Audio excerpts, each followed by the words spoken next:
Hello, everybody. I'm Steve Malkin, CEO and founder of Planet Mark. And welcome to the next instalment of our Zero Carbon Champions, our interviews with CEOs and business leaders who are enabling their organizations to set net zero carbon targets and enabling our transition to a net zero carbon way of living. And today we've got a great friend and inspiration of mine, Simone Hindmarch from Commercial Group. Hi, Simone. Thank you for joining us today. Hi.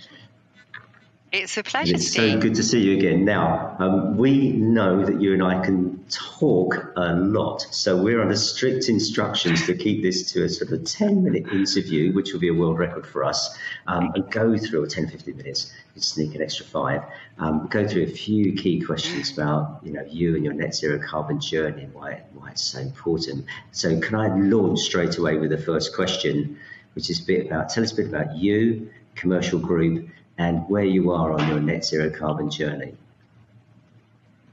Okay, well, I've got the lovely privilege of being MD of Commercial Group, and I was one of the founders over 30 years ago, so we're quite a grown-up business now, and I work with 400 amazing, passionate individuals, and basically we're a business services group, so we help businesses thrive, and we do everything in the background from IT systems to office supplies to print output devices to help our customers thrive in whatever environment they may be in.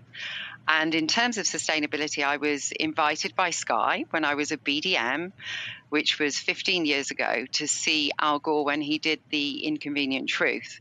And as part of their supply chain, they were inviting us to get involved. And I call it one of those epiphany moments that changed the shape of our company forever. And without a doubt, it's been the single most amazing thing that we have done for something that I deeply love. You and I have spoken about this, and I love commercial like it's my child. So to do something that breathes so much life into the organisation is fantastic. So I'm really happy to talk to you about this Fabulous. today. I love it. And you know that we share that massive and beautiful passion. From a wider perspective, what role do you think business needs to play in our sort of transition to net zero? Well, I'm kind of calling this, and I will have cribbed this from somewhere else, because everything that I do or talk about comes from somewhere. But this is the decisive decade. This is the 10 years where we have an opportunity to create a world that we want to pass on to our children, that we actually want to pass on to our children. And as individuals, we have a huge part to play. And as organisations, and those of us who are leading organisations or leading teams have a huge part to play in all of this. I always see challenges as a huge opportunity. And I think that the companies that do this and do this properly, take it into their hearts and take it into the DNA of their company, have a huge opportunity to evolve. And by doing so, they will attract talent, they will attract more customers, and they will be really successful. And to me, those that don't do it will be left by the wayside. So, it's something which those of us who care about our organisation should really be involved in. It's on our watch, isn't it? This is our opportunity to demonstrate that we have and are doing something. It was an exciting sort of proposition for any sort of business leader. Tell me, what do you think is the most impactful thing that you've achieved, through your sort of sustainability work? So as I said, we started on this 15 years ago. And it was that epiphany moment where I saw Al Gore, and he was talking about the temperature of the Earth rising and that tipping point. And this was 15 years ago. And I didn't know very much about climate change. I'm ashamed to admit at the time, and I've been on a big learning curve still, and I still have a lot to learn. But we set a really brave target of reducing our emissions by 75%. And our emissions were 1,078 tonnes at the time. And we measured what we were doing. We always went to outside organisations to get this verified. And then we were really clear about every little step that we made. And we told the story of that step. So what it actually did was it breathed life. It was never a job. It's never been a job of a little group in the company to come in and tell us off. It's been something that everybody can get involved in. And by getting involved, it enriches the company. It reduces our negative impact. And as time has moved on, it's moved into maximising our positive impact. And I think every organisation is different. So with us, ours has always been around fuel, travel, business travel, and we've done a huge amount of work there. Other companies, they will be in manufacturing, and it will be, other areas that they have to concentrate on. But I would be really brave. Set out very clearly what you want to do. And then as business leaders, make sure that you're making it as easy as possible for everybody to get to that brave target that you've set. And if you get there a year later or 6 months later or 2 years later, as long as you keep doing that and keep communicating that, I think that's the best that we can do. Create a target, even though you may not know exactly how you're going to get there. Be brave, put a target out there, and then you see the very best of your people working together to achieve it. Yeah, empower them, allow them. Most people have an enormous amount of turbo energy, I call it, inside of them. And this is, to me, this is released when people are emotionally engaged with where they're going. Climate change and doing things better and minimizing a negative impact and maximizing a positive impact really releases that energy in individuals in your company. And they put that energy into the job in hand, which will be reducing that negative impact and looking at ways in which you can reduce that negative impact or maximize that positive impact. My experience is that they actually take this back into their roles and they start to think much more, much more in a rounded way. You'll think of the word, Steve, you're great with words, you're better. Yeah, holistically, that's exactly the word that I was looking for. So they start to think much more holistically and long term about the decisions that they're making around the everyday job that they're doing, that you might not think is about climate change, but ultimately it is. We all live on this planet and we're all in businesses that are on this planet. So ultimately it all feeds into the success of business is been my experience. I love that cultural piece. That we can sort of develop and create. It feels beautiful, that working in harmony piece. There is a little bit around, look, it's not always straightforward, is it? So we're giving practical advice to organisations. What's one challenge that you've seen and perhaps overcome in the process? What's a difficult thing, and then maybe a step you've done to overcome it? I think that there was a lot of challenges in the beginning because 15 years ago, I think I followed what Sky did and what this person did, and there wasn't that plethora of companies out there and individuals who had gone down a path. So I think this is the one thing that we're all in it together, and being brave in speaking up about what you don't know about, picking up the phone to organisations, picking people's brains, actually getting together with people within your own industry. So back in October, not the October we had before COVID, I was presenting in Chicago, and that was for our whole industry. And I think this is the one area where we can share that best practice and learn from each other.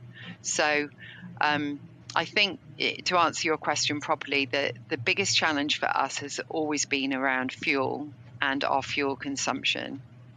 And we've got a lot of vans, we moved into biodiesel. Yeah, we've got a number of vans which are delivering products, so we haven't worked a way of beaming that up as yet, and 3Ding it into our customers, 3D copying it into our customers. So yeah, that has always been the challenge, and I think for us the challenge has been the infrastructure. And I see that changing now. With COP26 coming, I can see electric charging points, building up, and that infrastructure needs to be there. So for us, we first went into biodiesel, and we had our own biodiesel filling station. And then the government was on that bandwagon, and then it changed and it went to hydrogen. Hydrogen, we still feel, has a massive place, but that has taken a back step. So, for us, it has been, trying to work with the infrastructure that is there, yet being on the cutting edge of that infrastructure. And, when things change, being able to be quite smooth as an individual and smooth as a company, and not looking to, just accepting the parameters that we have, and moving fast through those new parameters, and not taking victim t-shirts off and all of those things and saying, well, this is what we can do. It's not about what we can't do. I think, additionally, we've all been part of this very difficult, but with difficult things come huge growth and huge learning. So for us to be able to conduct our businesses in the way that we're conducting, and for you and I to talk like we're talking right now, that has reduced a huge amount of impact for many, many companies. And also, being able to support our customers and our colleagues to work in a much more agile manner, and to be able to have that balance. So I don't have to get up at 4 o'clock in the morning to go visit one customer 4 hours away. If I do that, I'm going to do that with 2 or 3, and it's going to be far less regularly because we can connect in this way.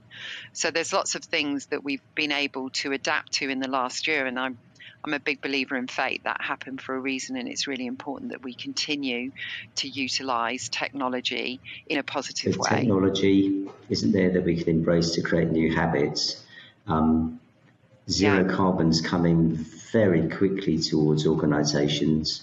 What one piece of advice would you give to a CEO who's earlier or about to start, or feels like they're early on their journey? We know lots of organisations are doing sustainability, but to one CEO to another, what would you say to them, if they're a bit early on their journey?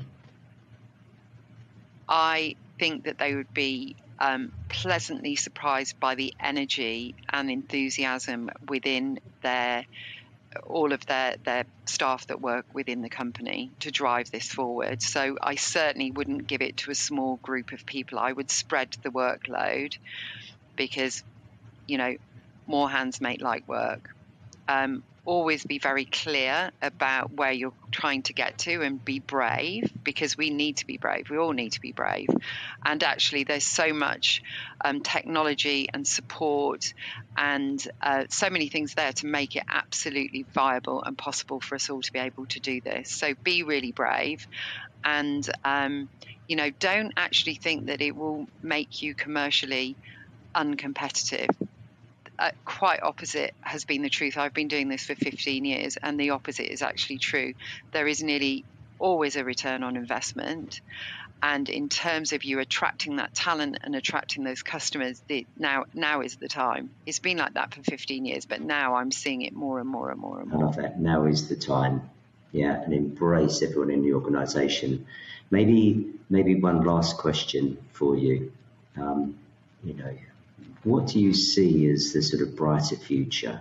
We're in this decade of action. So after 2030, we're tackling zero carbon. We've hit peak carbon. With carbon emissions are halving. What does the future look like for you? Is this brighter future? If you do have a vision of what good looks like.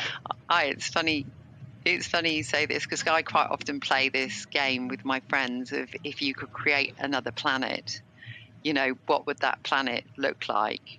And we have funny things like, if when you're 40, you stay at 40, and then if you become miserable, you spontaneously combust, and that sort of thing. But obviously, we've only got this planet, and you're asking about this planet. I think there's an enormous amount of fear for many people out there, and we've all had a taste of that in the past 12 months of not really knowing what's in front of us, and I've certainly had times where I've personally felt quite terrified about the future, and for me, there are people that live with that all the time because of the stress that we are putting on our planet. That's me in my privileged life. So to take that fear, to kind of spread that workload, to take that fear apart, to have a different way of measuring success. You know, I'm very much this grow, grow, grow. It's got to be bigger. It's got to be more. We need more of this and we need more of that. And I'm very much have been on a journey of you know, appreciating that less is more. You know, it's about real quality. You know, could we eat a quarter of what we eat? Probably most of us could, but could it be absolute beautiful quality of locally picked food? You know, that real deep appreciation of life and of looking after each other, connecting and really looking after each other right across the world. I love that. That's very close to my heart. It's close to our hearts, that living in harmony with each other and nature, and this beautiful, beautiful home of ours. Hey.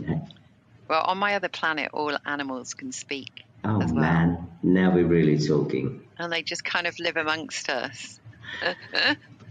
We could have much fun thinking about this other planet, but we've got to create the one here. Well, we're part of nature, aren't we? I'm going to come round to your place and play the game too.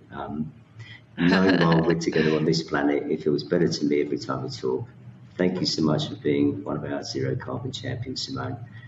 Thanks for spending time with us. It's an absolute pleasure. It's lovely working with you and your organisation. Together we're better, aren't we? Thank you to our viewers for tuning in. We're hoping you're enjoying your own zero carbon journeys. If you haven't started yet, get started, pledge your zero carbon, target, take some action, and we'll all be working together in our beautiful, harmonious world. Thank you, everyone, and thanks, Simone.